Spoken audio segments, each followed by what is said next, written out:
Welcome back, everyone. Now we've added a daily SMA on Tesla here with a little bit of a trend line here, a wolf wave trend line here, and following the trend line here, not counting these shark hunts. So anyway, but what we find ourselves with is a breakup of a daily SMA on a dojis.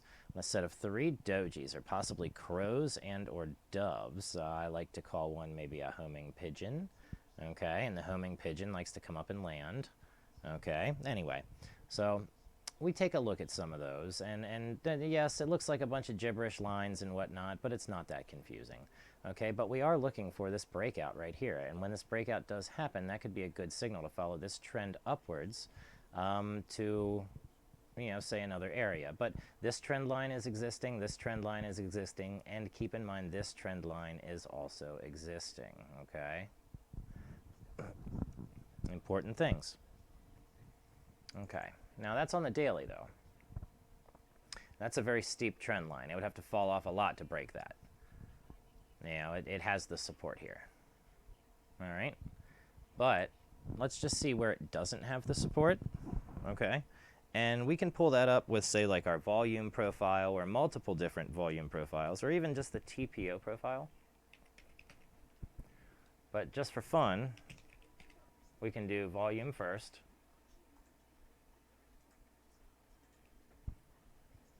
And we can see where we might spot a place for them to fill a large amount of orders. Okay, now this is the idea of a nice gap fill, or a bank fill, or a hey, we've reserved this spot kinda, you know what I mean? It's open. So, when this spot here is open, or this spot here is open, and, we start trading within these ranges, we see where people have bought here, majorities here, here, here, here, I mean, trying to hold the price up, honestly. The people up here are mad. But if you got in here, or here, you were golden. You did great. So, you're still good. But you could be in danger, all right? As you can see how these trend lines do come through, you see where they're going through at. It could go lower, especially if it doesn't break this trend line. If it stays below this trend line and is forced lower to create this M, then, you're going to see this drop here. And, I mean, to be honest, that would probably be ideal for most average traders right now. Would be to get something in this fill area. If we can get a fill for most normal people in here, then you might have a turnaround in a decent time for a lot of your regular traders. The people that go, hey, I'll buy it if it's a good deal, but nothing less, and I'm not going to day trade it. For those people who say, hey, I would buy 10, 20, 30, 50 grand right now if it was this price, then yeah, maybe. But I mean, that's that's what's gonna help the people, help the economy. People have to get deals like that. Not deals up here. Maybe you went short from up here, and maybe you start buying them back here, which causes the price to go up. But yeah, either way, if we can start touching down, into this area where this gap is here at 540. And just to go with it, I'm not gonna lie about it. I'll create that alert, at I'll say 5. Like I said, 540. Tesla touches 540. At or above, at or below. That's when I want to know about it. Okay. All right, now let's see. XL Fleet. Now they've gotten a lot of heap, and look what happened. XL Fleet, a huge buy the other day when everyone was talking about them. And I can't say everyone was talking about them, but they hit a low, and someone did, they did buy, and I recognized that. I'm like, wow, that's awesome. But see, the thing here, people bought up here and they got stuck. They bought up here and they got stuck. There's a gap fill right here at 17, something, and that's probably the gap that's left over from the difference in the let's just say early and late investors, you know, but this is still here. It exists. So we have to be wary of it. All right. You know, will it be able to hit this and break it? Okay. If it can break this, then we could see a run all the way back up to this $27, this $30 level. But it's got to break that first. All right. Now let's come out here and see where we really stand. Okay. I mean, we've got something holding it down here, but it could really have a nice pop up to $10 or to, you know, 11, you know, 50 something, no problem. Once it tries to get past the 1160s, it, you know, in here it becomes a little easier. So once we get past the $12 range, you know, 13 and, you know, 14 and 14 and a half will come pretty easy. Then we're blocked off a little bit. It'll take some buying power to get it over 15, but then right here, look at this. You're not going to get over that. Yeah, I mean, done. Boom, stopped out. You know, you may as well go short from there. So, I mean, I hate to just call it like that, but it's what it is. You know, you might not get over that hump. So, I mean, it's safe to buy now. I think it's a great buy now. You know, will it and could it go lower? Well, it could, but look at this big giant volume. I mean, I mean, maybe it's created there just to, you know, sucker you in. So watch it. You know, we're going to look at other indicators to make sure that is exactly not what's happening. But overall, I will be watching XL Fleet. Absolutely. It is a definite watcher. Okay. It's in the proper price range. It has the proper support. Okay, right here, here's our bottom, here's our middle. We got a bounce right over this middle here at 10.77, and we could go for a nice little run to $14, maybe even $17. It's there. The potential is there. All right.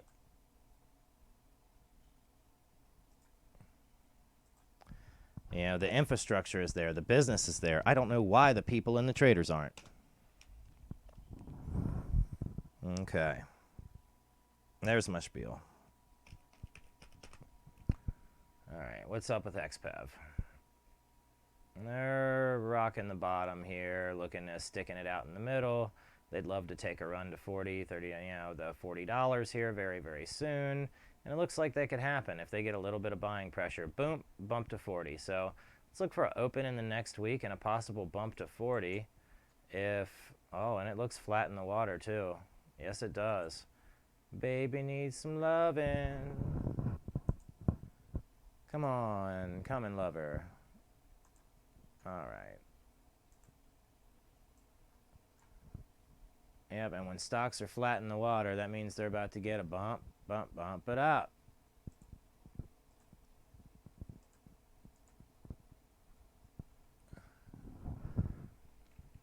Like a heartbeat monitor, you know, it calms down and then boom, it beats again. All right. Look at XPEV here. All right. On the 30-minute chart, it does not look so great, does it? RSI bot, moving average bot. Let's throw that moving average bot away. Okay. What else can we pick up on our market? You know, BABA, J&J, JD. And maybe we can go and check out what is on, you know, our list. So for Arun bullish, of course, check it out. We've got Tesla, just like I said, might be bullish. It's going to go for a little pop if we get this breakout. That's Arun bullish. And NCLH, look at that. That's nice looking too. So I like it when my watch lists work out. This is why you want to subscribe, because the things I have are accurate. I do not lie. All right, so let's try to get to 250 this week, man. Let's hit those barriers. Let's get up there. You know, I'm out here doing the work, putting it in, you know, for you guys. You guys are benefiting from it. So, you know, let's all benefit together. Hit that subscribe, hit that like, share the video, man. Help your friends out. Let them know they can invest their money wisely without losing it. And that doesn't mean just throw your money into the market. That means wait and pick a good time. Use a good indicator. Do the right thing. Talk to the right people. Then make it happen, okay?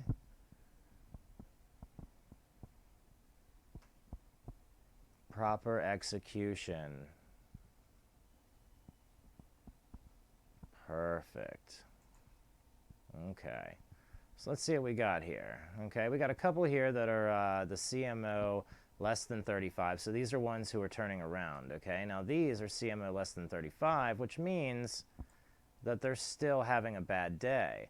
But if they're having a bad day, that means they're about to have a better day tomorrow. Okay, so when they're CMO less than 35, all right, now this CMO is the Chande momentum, and it works. All right, let's remove all. All right, come over to your studies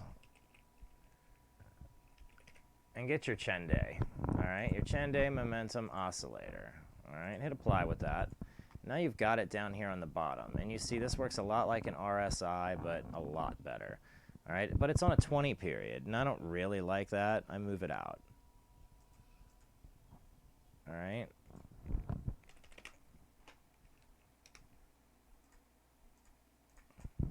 There we go. I move it out to a 55 period. Now when we see that 55 period, now on the daily that's a little long, so you can tone it back, but you don't have to. On the 4 hour, it seems to work pretty well. Okay, you know, see it gets below, you know, this half line and went bearish. All right, went up here, went bearish. So I like the 55 setting, sometimes even the 150 setting, depending on how far out we go. All right. Let's go out to the weekly here. You can see what we look like. And when we really get above that 0 line, boom, price takes off, all right? So I pay attention to weekly, daily, and 4-hour signals, all right? Those are the ones I swing trade with. If I am swing trading, it is with a daily, weekly, and 4-hour time chart, okay? And I have my settings adjusted accordingly, you know, for that time. So, you know, if you're weekly, then you've got it set to 60 candles or a month or 30 at least. Maybe even further out. But we'll get into that and say multiple time frame, Arun and Chande momentum settings and oscillators for your more accurate settings. But, you know, so on, you can see when your stocks get above, you know, these midlines, they take off in price. Or when they drop, they go bearish, okay? When they start to come up, they really start to come up. All right, and maybe you've even tuned it in just a little too much, all right? So you can take it back. The standard Arun, and many times, is a 25 or a 14 period. So here we go again. Now we can check it out and get those signals a little smoother. So you can smooth it out however you like it. This is the point. You get to choose, okay? No one chooses your trading for you.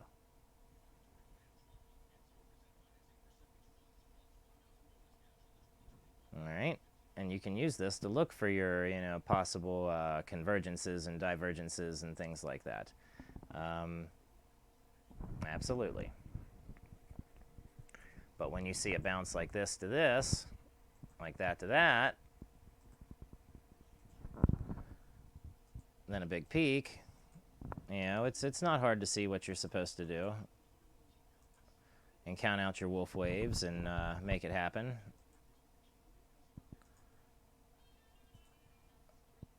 See it? You know, you can trade right along with the stock and not have so much noise and confusion with the Chande momentum oscillator, okay? But now we're going to do something even more fun with the Chande momentum oscillator. And I can't necessarily say fun, but we're just going to look at it in a different way. All right?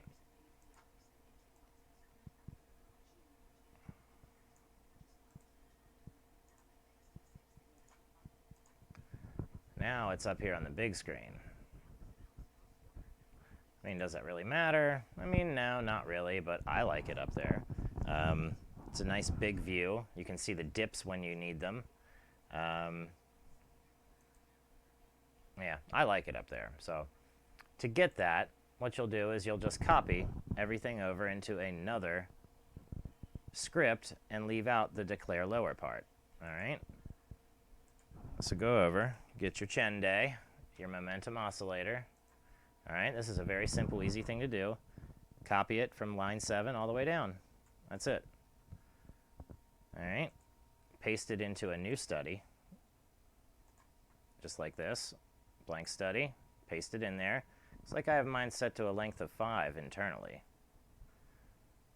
Okay. That's the Chande Momo, so that's in a strategy. Yes, so I put this one in a strategy, and it probably belongs in a study.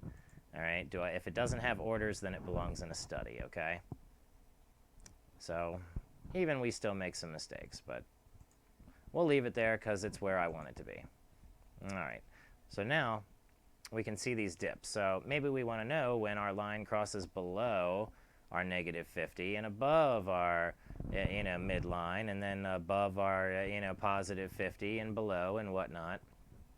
Okay, given that this goes by a -50, +50 scale. All right. So maybe we want to create a strategy or a dip indicator based on this.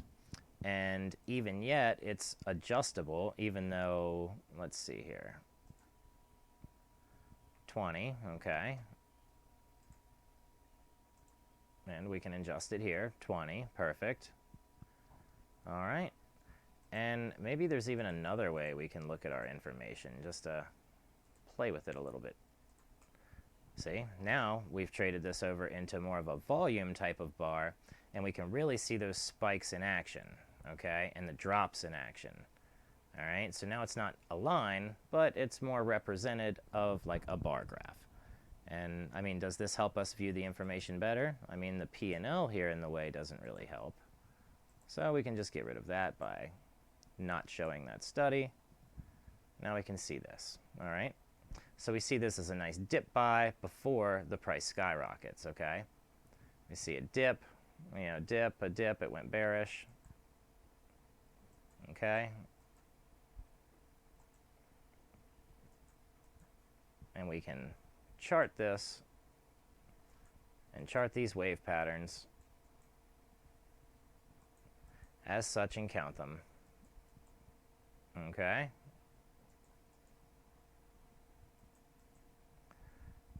And see the entire length of the entire move. And now you're not going to miss out on a move. You're going to know exactly where you are within the move. The height of the move, the middle of the move. Doesn't matter. You'll know now. As you can see, now we've charted it out so easily that going long or short shouldn't be a very difficult thing at all. And we're gonna make a strategy for this that all applies. It's gonna rat tie it all together. So let's not get confused and get mad at me yet. We're jumping back into something really fun, and I want to play with something advanced and show everybody that there's a little bit more to it. So for now, we're gonna leave it there. The CMO indicator. Make sure you subscribe for the next video while we build that indicator. We turn it into a strategy, and then we get to back test it and see how well it does. So stick around.